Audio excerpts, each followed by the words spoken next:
Uma cena totalmente constrangedora, acabou pegando todo mundo de surpresa aí, entre Inácio e Janja. Eles estavam ali num barracão, lotado aí de petistas, aquela mesma turma, MST e tal. Inácio, bode velho, tenta pegar na mão de Janja, ali na perna, a Janja estava sentada, tenta pegar na mão da Janja. Ela dá uma patada nele, mas uma patada daquelas. Olha, meus amigos, se o clima aí entre os dois já não está bom, isso aí dá para ver claramente, a gente vai mostrar aqui, a Janja novamente com aquele lenço da Palestina e tal, pura militância política. Imagina essa reunião com Trump, que era óbvio que a Globo ia sair. Não, que foi lindo, foi espetacular, porque nesse momento eles querem diminuir tanto Paulo Figueiredo quanto Eduardo Bolsonaro, isso que eles vêm fazendo desde aquela reunião na ONU. Mas o clima tá tão feio aí entre ele e Janja, não tá tendo como esconder. Esse sujeito acha que consegue, né, através da imprensa, ludibriar e enganar todo mundo, e a verdade vem saindo aqui com jornalistas americanos. Falou que a ideia com o Rubio foi péssima para ele, porque ele vai discutir, né, questões importantes justamente com o homem mais ideológico do governo do presidente Trump. A coisa tá feia para todos os lados aí do Inácio. O vexame tá gigantesco. Já vai compartilhando esse vídeo, solta o dedinho aí no like, vem fazer parte da nossa família, repercussão de tudo que está acontecendo, nós vamos passar bem aqui. Gente, vou mostrar aqui por tópicos. O Gil Diniz colocou aqui agora: chega a ser engraçado ver esquerdistas comemorando a videoconferência entre Trump e o descondenado. Eles provavelmente nem imaginam quem é Rubio, designado por Trump para negociar com o governo petista. Agora mais informações vão surgindo. Vocês estão vendo como são as coisas? O jornalista Alan dos Santos, o Alan, né, relembrou algumas postagens do então senador e hoje atual secretário de Estado Marco Rubio sobre o presidente Bolsonaro, sem contar o posicionamento dele em relação a Moraes, a perseguição política no Brasil e o julgamento do presidente Bolsonaro. A esquerda que comemora hoje nem sabe o que está por vir. O Alan listou vários tweets do Marco Rubio sobre o presidente Bolsonaro e do cachaceiro. O que o Trump já pediu. Eu fiz uma sequência aqui de tweets do Marco Rubio que ele relembra coisas como: nessa manhã o presidente Bolsonaro, presidente do Brasil, se encontrou com o Trump e eu me encontrei com o presidente Bolsonaro. Ele não era do governo Trump. Não era, ele era senador ainda. E teve um encontro entre Marco Rubio, né, e o presidente Bolsonaro quando ele estava na gestão. Ele era só senador, tá? Só senador. Ele já era senador, mas ele não estava trabalhando com o Trump. E ele falou, ó, discutimos sobre, vamos lá, olha que coisa linda, Venezuela, Huawei, né? E o meu duro apoio, meu forte apoio ao Brasil. Vai para trazer o Brasil para NATO, né? Que é como é que fala em português? OTAN. Obrigado, Lacombe. Então vamos lá. Ele, feliz de ter encontrado o Bolsonaro, vai fazendo a sequência de tweet, Pedrão. Aí tá as imagens aí. Aí, próximo tweet. Em poucos minutos, o presidente dos Estados Unidos da América, é isso que significa POTUS, tá, pessoal? POTUS é President of the United States. Então, o presidente dos Estados Unidos vai ter uma coletiva de imprensa para se encontrar com o novo presidente do Brasil, na época, Jair Messias Bolsonaro. Aquele encontro que os dois teve. Agora, a Folha de São Paulo. Vou mostrando aqui para vocês. A Folha. O Rubens Barbosa, ex-embaixador do Brasil, vê com preocupação a indicação de Marco Rubio para negociar com Lula. Olha só. A minha é que, em vez de designar o secretário do Tesouro ou o secretário de Comércio, ele designou o chefe do Departamento de Estado, Marco Rubio, que é o mais ideológico de todos eles, né? Isso aí chama atenção. Quer dizer, normalmente ele devia ter designado o secretário de Comércio para continuar essas conversações. Agora, eu acho que ele designou o Marco Rubio porque, como vocês sabem, a base jurídica para a imposição dessas tarifas a lei de emergência econômica americana, na sigla americana IEEPA, ela é administrada pelo Departamento de Estado, não pelo Departamento de Comércio. Talvez seja essa a tecnicidade aí da designação do Marco Rubio. Agora, a designação do Marco Rubio complica para a gente, porque todas essas sanções que foram colocadas aqui saíram do Departamento de Estado, né? Vamos ver. Do gabinete de Marco Rubio.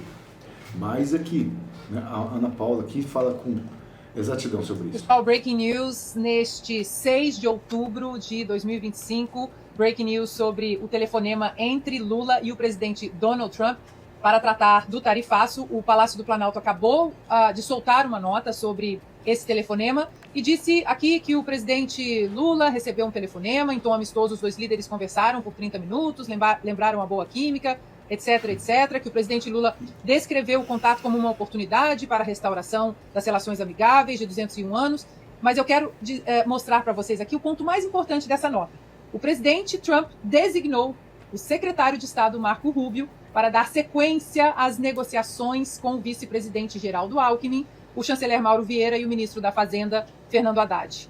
Esse ponto é crucial nesse telefonema e nessa nota, porque é o seguinte, como esse telefonema tratava do tarifaço, vejam vocês, não foi designado, por exemplo, para o prosseguimento dessas negociações sobre as tarifas no Brasil, as tarifas de 50%, 40% adicionais, lembrando que o Brasil estava naquela lista dos 10%, os interlocutores do Brasil não vão se encontrar com o secretário de Tesouro, o Scott Bessent, ou o Howard Lutnick, que é o secretário de Comércio, mas Marco Rubio. Filho de refugiados cubanos, Marco Rubio, que sabe profundamente das ligações também profundas de Lula com todos os regimes totalitários no mundo, inclusive Cuba. Vejam como Donald Trump, mais uma vez, foi inteligente. Segurou de maneira cordial na mão do Lula, colocou dentro da Casa Branca e agora disse, vai conversar com o meu Rottweiler. Vamos ver como fica daqui para frente. Inclusive, eu acredito que o Geraldo Alckmin será questionado por Marco Rubio por causa dessa foto aqui. Quando o vice-presidente do Brasil atendeu ao chamado do Irã para ter um representante brasileiro na posse do presidente iraniano, enquanto ao lado de líderes de grupos terroristas que odeiam a América, Alckmin ouviu o canto Morte à América. É isso que a Ana Paula está colocando.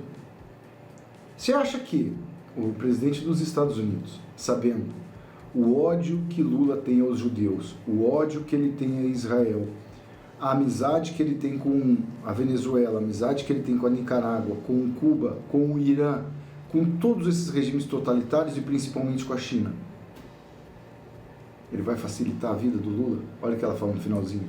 Boa sorte, Lula. E principalmente quem vai precisar de muita sorte é Geraldo Alckmin. Imagina a fumada que o Alckmin vai levar. Peraí, você está querendo negociar com a gente aqui? Até um tempinho atrás aí você estava sentado ao lado dos maiores terroristas do planeta. Que gritaram naquele evento que o Alckmin estava, como a Ana Paula colocou. Morte à América, morte à América. Imagina a situação, né? Isso tem que ser colocado.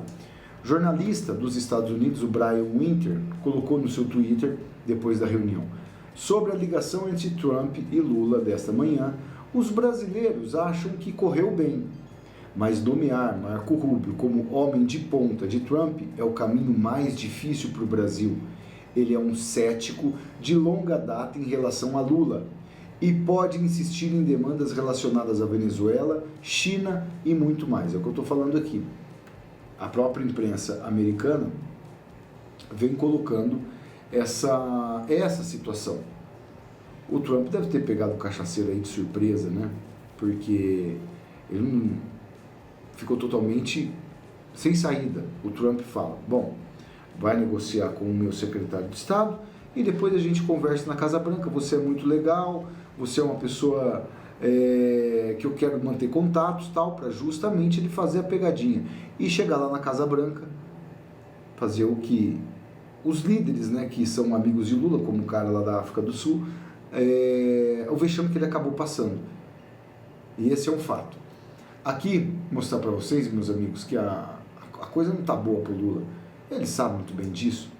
se nem com a esposa dele. Olha o vídeo que os caras conseguiram pegar e flagrar, gente. E o pior de tudo foi dentro da comitiva dele. Essa imagem aqui viralizou porque alguém da comitiva dele acabou soltando. Ou seja, o cara não tem sossego nem com o pessoal que está trabalhando com ele. Ele está ao lado da Janja. Acho que até a Janja já cansou do bode velho. Ele tenta pegar na mão da Janja. Vamos ver aqui. Eu vou tirar o áudio. Olha lá, a Margarete aqui olhando.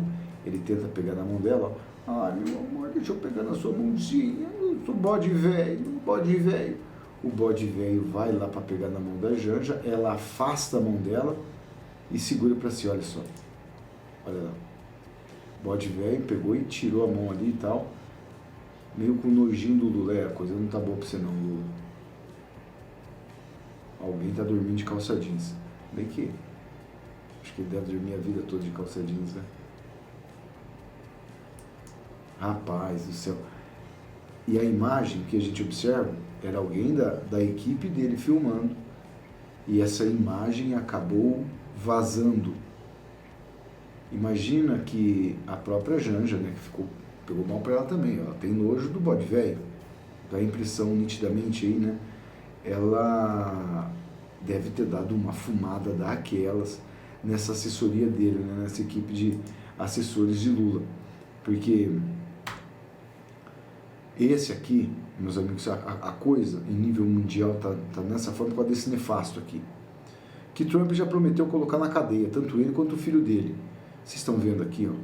George Soros doou 800 mil reais para filme que ataca evangélicos. Rede internacional criada pelo bilionário George Soros, a Open Society Foundation, destinou 150 mil dólares, o equivalente a 802 mil reais, para financiar um documentário Apocalipse nos Trópicos, filme que demoniza os evangélicos. A doação foi utilizada para apoiar a etapa final da obra, que é obra nenhuma, né? O filantropo húngaro-estadunidense já custeou estudos de Jean Willis, pautas que incentivam a liberação de drogas, do movimento Viva Rio, diversos projetos de cunho progressista no Brasil encharcados com valores de conceitos da esquerda. O filme, dirigido por Petra Costa, aquela sujeita que o pai é empreiteiro, que é metida cineasta, que fez aquele filme da Dilma e tal, né, ganhou projeção em festivais internacionais aí e tal, porque é óbvio, né, a esquerda está enraigada nesses locais, né? O filme se debruça sobre o crescimento da religião evangélica no Brasil, traçando um paralelo com a eleição de Bolsonaro. Eu não sei se eles estão falando bem ou se eles estão querendo elogiar, né? Porque graças ao Bolsonaro as pessoas foram, assim, se voltaram para a igreja, né?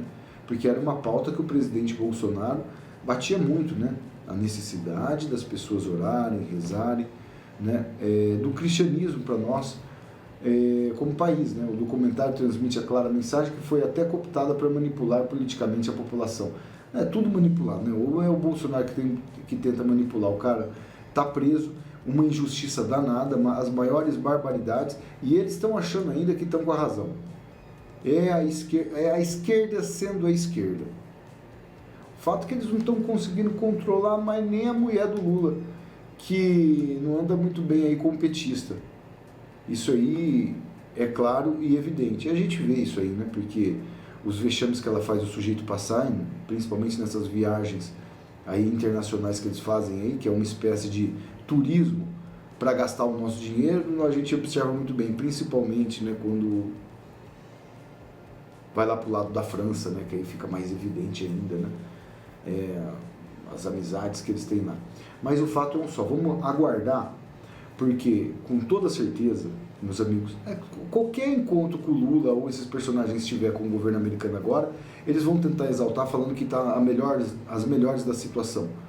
Mas a gente vai ver, porque até agora, né, eles não conseguiram absolutamente nada, e o Trump, como a Ana Paula disse, foi muito esperto de colocar o Marco Rubio, que é um profundo conhecedor de toda a ditadura que nasceu e está acontecendo aqui, pela a aliança e o apoio de Lula com todos esses personagens maléficos aí que avizinham aqui o Brasil, né? Cuba, Venezuela, né? E outras republiquetas aí também, como a Nicarágua. E a amizade dele com o Irã, com todos esses, né, terroristas. O cara que defende Hamas, o Marco Rubio, é totalmente indignado com esse grupo, o PT da Palestina, e isso é um fato, a gente já viu e eu já mostrei aqui em vários vídeos. Compartilhe esse vídeo no WhatsApp, no Telegram, no Facebook, solta o dedinho aí no like e vem fazer parte da nossa família se inscrevendo aqui no canal. Estou de volta daqui a pouco com mais notícias e informações aqui no canal Pai e Filhos.